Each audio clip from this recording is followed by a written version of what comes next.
เฮ้ยโอ้เก่งไปล้างถ้วยล้างบวงเนาะเฮ้ยก็น้ำนี่แหละ เป็นตาฮักแท้ คุณ เก่งแท้นี่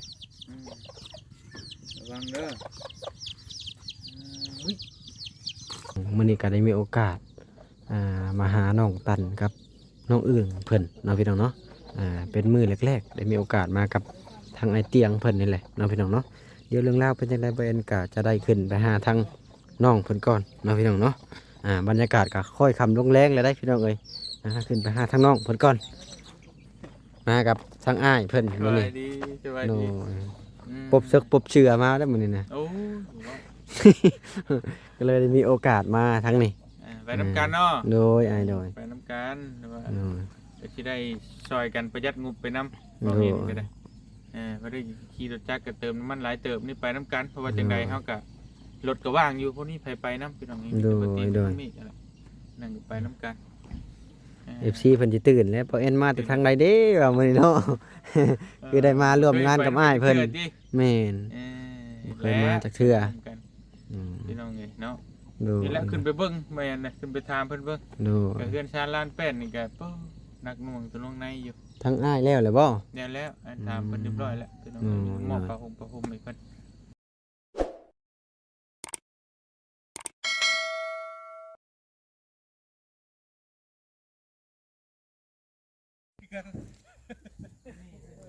สบายดีสวัสดีพ่อแม่พี่น้อง FC เบิดสุขุสู่คนบ่ว่าเป็นฝั่งไทยฝั่งลาวหรือว่าสิเป็นทางต่างประเทศก็ยินดีต้อนรับเข้าสู่ช่อง YouTube บ่าวแอนสตูดิโอหรือว่า Facebook Fanpage บ่าวแอนอีกแล้วเนาะพี่น้องเนาะซึ่งเปิดภาพมาตอนนี้ก็ยังอยู่ป่าอยู่ดอนอยู่ได้พี่น้องเอ้ยบรรยากาศก็ค่อยค่ำลงแรงเลยได้แต่เว้นเริ่มแดงแล้วได้ผู้ก็ยังอยู่ใกล้อยู่ได้พี่น้องเอ้ยก็พอดีว่ามื้อนี้ก็ได้มีโอกาสเดินทางมาน้ำไอเตียงเพิ่นนะพี่น้องเป็นครั้งแรกๆมื้อนี้พาเพิ่นไปบุป่าบุดอนไปหาสาวกัมพูชาผู้ใดมื้อนี้พี่น้องเอ้ยก็ได้มีโอกาสมานะเพิ่นนี่แหละจักมาหาครอบครัวผู้ใดพี่น้องเอ้ยบ่แอนก็ยังบ่ฮู้ก็มีแต่ว่านี่แหละสิเข้าไปทักทายทั้งซุ่มอ้ายเพิ่นก่อนเนาะพี่น้องเนาะสบายดีพากันจุ่มหยังเด้นี่ เขมรลี่สงคราม ลบลูกปืนบ่ แม่ลบลูกปืน สบายดีได้อเด้อ โดสบายดี เต็มแล้วได้น่ะ ยังบ่ลุงเล็กลุงเบอร์แล้วบ่ เฮ้ยน่ะคือเงียบแท้จ้ะ แม่ตู้บ้านนาเพกมีตู้เลี้ยงหลานอยู่ประชานเล็กมากเล็กม้าหรอวะเต็มรถหรอวะ ไม่ได้ เลขม้ามื้อนี้นี่มา มื้อนี้ได้ มื้อนี้มา12มื้อนี้มันออก52แล้ว เราบอกได้อีหลีเราบอกอีหลี เพราะว่ามันสิออกซ้ำงวดเรียนนี่เนาะภาษี ก่อยเอาเงินไปมอบแล้ว10 ล้านแล้วมันสิออก1-0ไปจ้ะ ไม่ใช่ เงิ นะ น นะ ก็ เพ มี จบ่ 1-0กับ1-2 มี เนาะ ตู้กับผ้านั่นแล้วเลี้ยงกับผ้า มันแต่มันขึ้นเด้1 10 ล้านพวก ลองเบิ่ง เป็นออกเลขเมลปลาพุ่นนะ อยู่ ไป ป่า เยอะนี่เมียเราขายเลขนี่ทุ่งเอารถนี่ พอดีเซ็นเอาเลยเนาะ เอาลงเปลี่ยนเมย์ใหม่เบิ้งเพื่อนหลาน เดือนออกแล้ว ได้มันจะเปลี่ยน เช็ดตั้ง กินแล้วมาปั่นกันกินแล้วพะยะหากมากับบะเตียงบ่เจ้ามานี่ โดยมากับอ้ายเพิ่นนี่ เจ้าจักลงมาแล้วทางใดลงมามื้อนี้ ลงไหม ใช้คำว่าลงมาเลย โดยแต่พอดีว่าพาอ้ายเพิ่นไปเบิ่งเคสอันสาวกัมพูชากัมพูชา กัมพูชาชื่อหยัง กัมพูชาเพิ่นมาอยู่ลาว ทางเขาก็มีกันเนาะ มีบ่ ดี กันน่ะ พม่า พม่า แล้วพม่าก็อย่าได้เฮาก็เบรกแนวกัน พม่า เฮามีพม่าได้ พม่าของเขาน่ะ เฮาพม่าได้ อยู่ใช่ อยู่นาเพกนี่เดียว พม่ามันบ่ได้ลบกันได้บ่ได้ลบกันได้ โอ้บ่ลบไปเลยกับประสาทลบกันได้ บ้าน ลบได้ ยอมได้ โอ้เพราะว่าลบกับไทยแล้วกันตะกี้ก็ได้ อันนี้เขมรได้ชดอันฮ้อนได้นี่ บ่ให้เพิ่นฮอกติ มันครอบครัวเพิ่นนี่นะมามื้อแรกบ่ายนี่นะ พามา2มื้อ พามาเอา มื้อที่2แล้ว มื้อที่สอง แก้วพามาพาไปว่าสิ เราพามาอันน่ะแรกๆก็เพิ่นโทรหาคือว่าสิแหละ ต้องหาเราก็เลยแนะนำมาหมู่ครูมานำกันลงนำกันข้อมูลประมาณนี้อยู่ ว่าเพื่อนชาติเพิ่นแท้บ่ตัวนี้ก็ยังบ่แน่ใจบ่ กับบ่เว้นก็สิให้ถึงหน้าเพิ่นนั่นแหละเพื่อนชาติเพิ่นก็คือกันนะเพราะเพิ่นกันนะ เงินสร้างเพิ่นนี่จะได้เสาได้คือได้หลังคา เอาเพิ่นก็ปอกมัดเอาอยู่ไปซั่นเอ้า พากระตาดพาไปต้องกรุงนี่ละกระจาด ประมาณนั้นหน่อย รุ่นแล้วบ่ ครับบ่ค่อยฮู้ปานใดหรอกมานำเพิ่นคือกัน ที่มาเพื่อนมันนี่ไป ออกก่อนสบายดีเด้อจ้ะพี่น้องเด้อ สิเข้าไปทางไหนพุ่นก่อน สบายดีเด้อ เพราะว่า เข้าไปทางไหนก่อนพี่น้องเอ้ยบาดนี่อ๋อ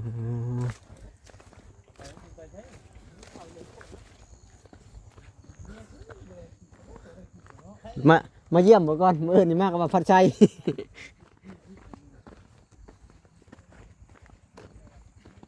พี่เด้อทางครอบครัวเพิ่นโอ้พี่น้องเอ้ยพี่เด้ออันนี้บ่เจ้าของบ้านนะอ๋อสบายดีป้าเท่า ได้เลย อยู่กันจักคนนะนี่นะ สี่ 4 คน โดย อันนี้บนอยู่บนนอนนะ โดยบนนอนโฟนอนแม่นอนดูทึ่ง อ๋ออยู่ลูกนี่แม่นอน โดย อยู่เทึกนะพ่อกับแม่นอน ลูกนอน ลูกนอนอันน่ะบ่ลูกสาวนะ โดย ยังน้อยๆหนึงเนาะ โดย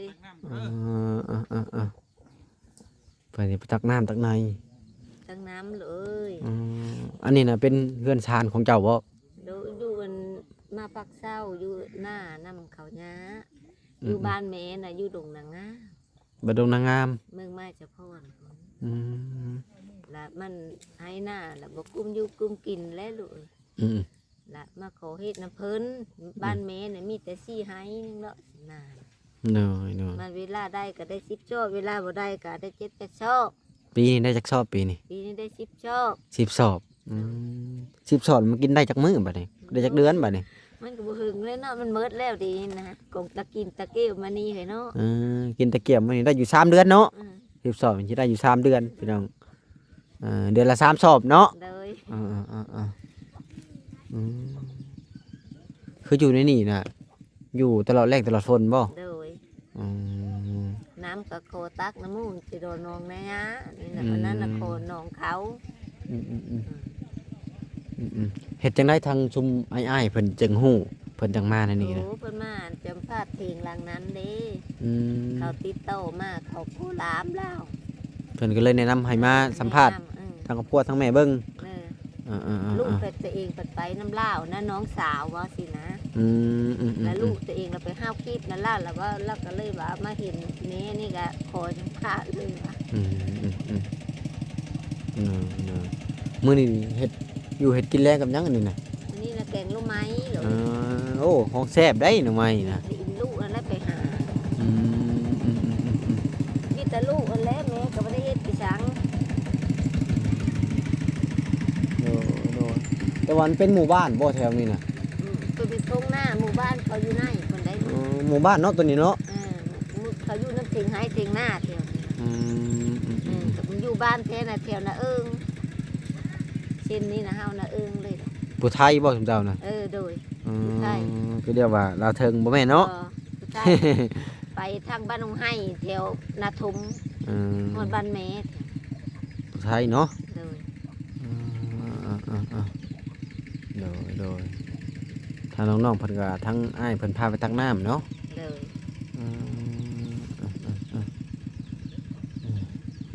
อันนี้บ่บ่อนเฮ็ดอยู่เฮ็ดกินอันนี้เนาะ เลย เอ้ากระสั่นกะพาไปเลาะเบิ่งเฮือนชานมึงดูหน่อยหรือว่าให้น้องเพิ่นพาเลาะก็ได้เนาะจังหน่อยเนาะเดี๋ยวให้ทั้งน้องๆเพิ่นมาจังให้น้องเพิ่นพาเลาะเบิ่งเด้อคักแท้อันนี้พี่น้องเอ้ยนี่แหละเฮือนชานลานแป้นของเพิ่นเนาะบ่เอ็นก็ได้มาเป็นครั้งแรกๆเนาะพี่น้อง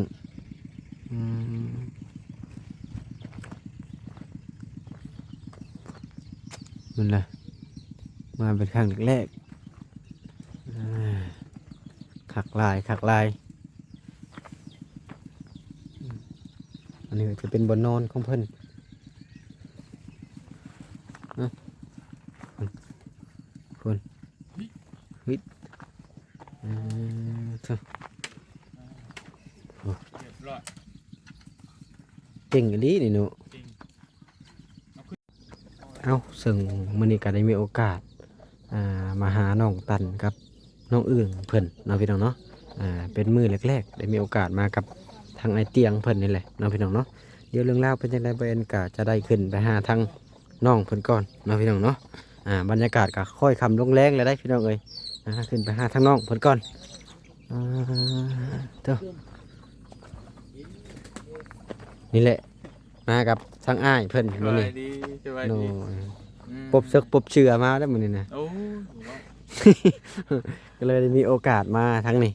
ไปน้ำกันเนาะ โดยอ้ายโดย ไปน้ำกันแต่ว่า โดย จะที่ได้ซอยกันประหยัดงบไปน้ำบ่เห็นก็ได้บ่ได้ขี่รถจักรก็เติมน้ำมันหลายเติมนี่ไปน้ำกันเพราะว่าจังใดเฮาก็รถก็ว่างอยู่พวกนี้ไปน้ำพี่น้องนี่ปกติมันมีอะไรนั่นก็ไปน้ำกัน FC เพิ่นสิตื่นแล้วบ่เอ็นมาแต่ทางใดเด้ว่ามื้อนี้เนาะ คือได้มาร่วมงานกับอ้ายเพิ่น แม่นเคยมาจากเทื่ออืม พี่น้องไงเนาะ โดย นี่แหละขึ้นไปเบิ่งแม่นนะขึ้นไปถามเพิ่นเบิ่ง โดย ก็เฮือนชาล้านแป้นนี่ก็เปิ้นักหน่วงตัวลงในอยู่ ทั้งอ้ายแล้วแหละบ่ แน่แล้วอันถามเพิ่นเรียบร้อยแล้วพี่น้อง อืม มอบประหมให้เพิ่นขึ้นไปถามเพิ่นเบิ่ง โดย ก็มารยาทดีเพิ่นเว้าจาดีนะขนาดบ่ได้เข้าโรงเรียนนะก็ยังเว้าดี ทั้งอ้ายก็ได้เข้ามามื้อแรกๆบ่นี่ก็ได้ คือกันน้ำกันนี่แหละพร้อมกันนี่นะ คิดว่าทั้งอ้ายเคยเข้ามาก่อนเนาะยังเนาะ ยังอยู่ มีแต่ทั้งไอรีเพิ่นเคยเข้ามาก่อนเนาะ บ่รีเข้ามา โดยกระชั้นกับทั้งน้องไปขึ้นไปถามเพิ่นก่อนเด้อ สบายเลยโดย โดย นี่แหละน้องพี่น้องเริ่มค่ำแล้วได้นี่เห็นหน้าเห็นหนวดบ่บัดนี้เนาะโธ่โยสบายดีโอ้กล้องก็บ่อยากเห็นแล้วได้นี่เริ่มค่ำแล้วได้เนาะน้องเนาะชื่อจังไดเนาะ ชื่อตัน ผู้นี้น้องตัน โด ผู้นั้นเด้ น้องตันน้องอึ่ง โดย อายุจักปีแล้วเนี่ยนะ สิบ อายุ10 ปี โดย เจ้าเด้ 11 11 โด โอ้ ย ลื่นกันปีหนึ่งเป็นยังไงบ่ได้พากันเข้าโรงเรียนบ่ บ่ เป็นจังไดจึงบ่เข้าอะนะ บ่มีเงิน บ่มีเงิน โด อื ย มบ่ได้เรียนบ่ป .1 ป .2 ก็ได้นี่นะ เฮียน เรียนทันปใดนะ เฮียนฮอดป ป .5 แล้วก็ออก โดย ทางเจ้าก็ป .5 คือกัน บ่ของมหนึ่ง ของม .1 แล้วก็ออก โดย ออกจากปีแล้วนะ ก็ได้2-3 ปีแล้ว ออกหันได้ โดย เท่าคือได้เสื้อผ้าลายแท้นี่นะ เพิ่นเอามาให้ ไผเอามาให้รู้จักบ่ไผเอามาให้ บ่าวเตียง ทางไอเทนทางไอเตียงเพิ่นเอามาให้ โดย ในครอบครัวเจ้านี่มีกันจักคนอันนี้นะ มีสี่ มีไผแน่ พ่อแม่ พ่อแม่ โดย แล้วก็พวกเจ้าสองคน โดย บ่มีอ้ายเนาะ โดย อันนี้นะมันเป็นเฮือนเจ้าบ่หรือว่าเถียงนา เถียง เถียงนา โดย และเฮือนอันกับเถียงนานี่ไกลกันบ่ ไก่เมืองใหม่อาสะพร เมืองใหม่อัศพรพุ่น โดย คือว่าไกลกันแล้วเป็นจังไดจึงได้มาอยู่พี่ซะ บ้านพ่อหญ้าปันให้อยู่ อันนี้เป็นบ้านพ่อ โดย ก็เลยมาอยู่นี่ โดย คือเจ้านี่นอนอยู่เทิงบ่นี่นะ โดย พ่อกับแม่น่ะนอนอยู่ตาราง โดย คือบ่ขึ้นมานอนนำกันอยู่เทิงบ่โลด อย่ามันหาง อย่ามันฮัก โดย ได้ยังกินแรงมื้อนี้ ใส่ปองปลาใส่ปองปลา ไปอันตึกเอาอยู่หนองบ่ บ่เราลีเอามาให้ ปองป่าเนาะว่าที่หยอกน้องเพิ่นเนาะพี่น้องเนาะเพิ่นก็รู้จักว่าบ่อันที่หยอกเพิ่นเนาะเพิ่นว่าบาลีเอามาให้ทางอ้ายเพิ่นเอามาให้กินนี่คือว่าไปตักน้ำบ่ โดย ไป ไปตักอยู่ใช่น่ะ แต่ตักน้อง ไก่เติบบ่ บ่ได้ไกลปานใด บ่ได้ไก่ โดย อืมอืมอืม เรา อืม มีก็กล้วย แล้วมีก็กล้วยน้องเพิ่นบ่น้องเพิ่นหรือน้องเจ้า น้องเพิ่น น้องเพิ่น โดย ไฟคือยังบ่หุงเนาะ โดย ปลาค่ำอะไรพี่น้องเอ้ยทงหน่อไม้ยังอันนี้เพิ่นเอิ้นน่ะ ไม่ทง หน่อไม้ทง โดย หน่อไม้ส้มนี่บ่ โดย เพิ่นเอิ้นว่าหน่อไม้ส้มเนาะ โดย ปลาลงมาตะล่างพี่มันบ่เห็นหุงมันมืดเลย โดย เบิ่งพี่น้องมันมืดเลยให้น้องลงมาตะล่างพี่ก่อน มันบ่เห็นหน้าเห็นหนวดพี่เดี๋ยวมานั่งนะแม่เจ้าพี่แหละมันมืดแล้วเทิงน่ะพอมัน6 โมงเลยดินี่แหละลงมานี่แจ้งนี่ได้โอ้เบิ่งถ่ายรูปก่อนอีหลามานั่งหนึ่งสองครับโอ้ลูกนี่หน้าตาคือพ่อบ่หรือคือแม่นี่นะฮะทางแม่ว่าคือผู้ใดนี่จะว่าลูกคือไผนี่ คือแม่ คือแม่เนาะนี่ใช่จะพ่อมันไปทางไรคำแล้วคือยังบ่เห็น พ่อน่ะไปเองแม่เป็นไปแปลงรถให้ลูกให้หลาน อื พ่อ ม คือเขาเด็กน้อยเขา อืม พ่อน่ะบ่ได้อยู่รับไปรับจ้างหมู่ชื่อกระป๋องคาโลได้ลูก ได้รับจ้างนะพ่อเพิ่นเนาะ เลย ทุกมื้อนี่ต้องไปรับจ้าง ไปแก้ไม้รับจ้างน้ำเขาอยู่ห้าห้องเลยอยู่นี่แหละ มีหงเหลื่อยเนาะแถวนี้ก็เนาะ เลย เพิ่นเฮ็ดอีหยังน่ะมันบ่นั่นน่ะ มันเขาเพลงเขาพูดหลังจะพูด อื เขามาตะเนี่ยนี่ เขามาตั้งให้ชุมแม่เบิ่งให้บ่ โดย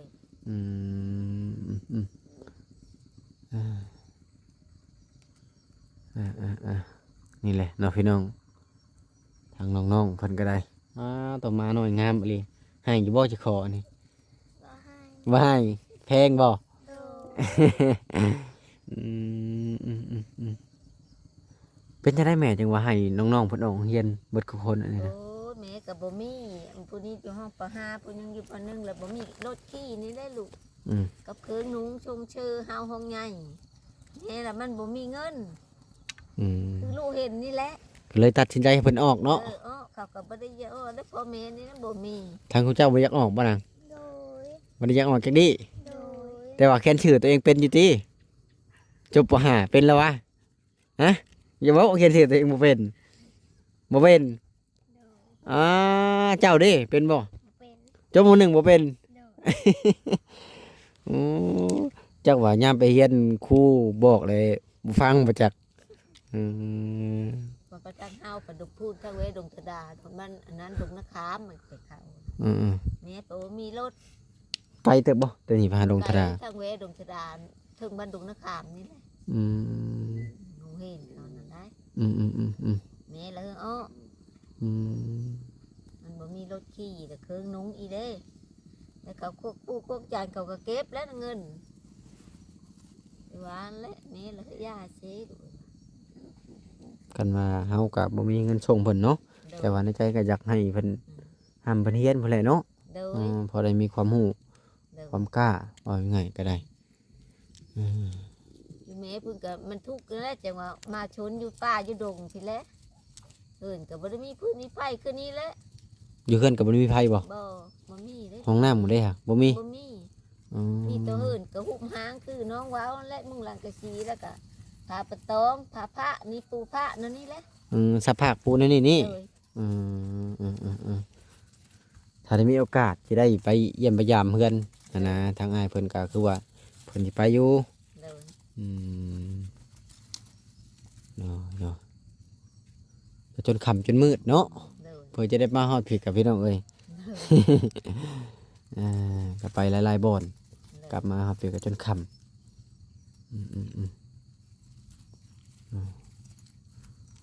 เนาะก็ประมาณนี้แหละก็มีแต่ว่ามื้อหน้ามื้อไหนพุ่นแหละสิมาเยี่ยมมายามเด้อมามื้อนี้ก็บ่ได้มีของฝาก โดย เพราะว่ามาไปพาพัง โดย กาจะขอโตวกลับป้าได้บัดนี้ได้ โดย โ เอ้าสบายดีล่ะ สบายดี สบายดีเด้อแม่เด้อเอ้าโดยบ๊ายบายฟันดีบ่เมื่อคืนนี่เจ้าฟันบ่ บ่ ทั้งแม่เด้ค่ะ บ่ได้พัก ว่าจะเอาเลข6โตวนะเพิ่นพี่น้องเนาะ พี่น้องเอ้ยก็ประมาณนี้แหละเวลามันก็ค่อยค่ำลงแรงเลยได้ก็จะกลับได้พี่น้องเอ้ยพอดีมากับอ้ายเพิ่นนี่มาน้อยเพิ่นกาโอ้พิงไผแต่ว่าในโทรศัพท์เบิ่งมันคือยังแจ้งนะพี่น้องเนาะแต่ว่าอันที่จริงแล้วมันมืดเลยได้นี่แหละบรรยากาศกันเนาะพี่น้องเนาะสำหรับคลิปนี้ก็บ่มีหยังหลายเด้อพี่น้องกับฝากพ่อแม่พี่น้อง FC เบิดสู่คนแต่กดติดตามให้เด้อพี่น้องเด้อค่อยคำลงแรงเลยได้ก็มันก็สีมัวๆนี่เนาะสำหรับคลิปนี้ก็ขอตัวจบคลิปก่อนไปพบกันคลิปหน้าหรือว่าอีพีหน้าอีกเพิ่นแหละพี่น้องเอ้ยอยู่ดีมีแฮงเบิดสู่คน